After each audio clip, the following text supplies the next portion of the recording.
প্রাকৃতিক দুর্যোগের মধ্যে পাবলিক পরীক্ষা নেওয়ার সক্ষমতা আছে জানিয়ে শিক্ষামন্ত্রী আনম এহসানুল হক মিলন বলেছেন, সারা দেশে পরীক্ষা হবে অভিন্ন প্রশ্নপত্রে। সচিবালয়ের সংবাদ সম্মেলনে তিনি কথা জানান। আগামী 2 জুলাই থেকে শুরু হতে যাওয়া এইচএসসি পরীক্ষা অনুষ্ঠানে বৃষ্টি বিঘ্ন ঘটাবে কিনা সাংবাদিকদের এমন প্রশ্নের জবাবে শিক্ষামন্ত্রী সবকিছু সুষ্ঠুভাবে হবে বলে সবাইকে আশ্বস্ত করেন।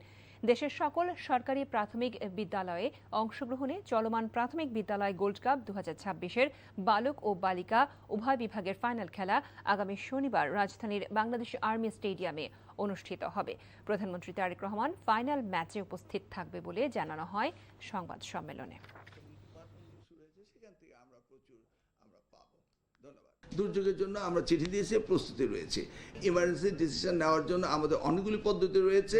সারা বাংলাদেশে আমরা একক প্রশ্নে এবার পরীক্ষার ব্যবস্থা করেছি, দেখি কি হয়। এটা আপনারা জানেন, এক এক বোর্ডের সাথে এক এক বোর্ডের প্রতিযোগিতা থাকে।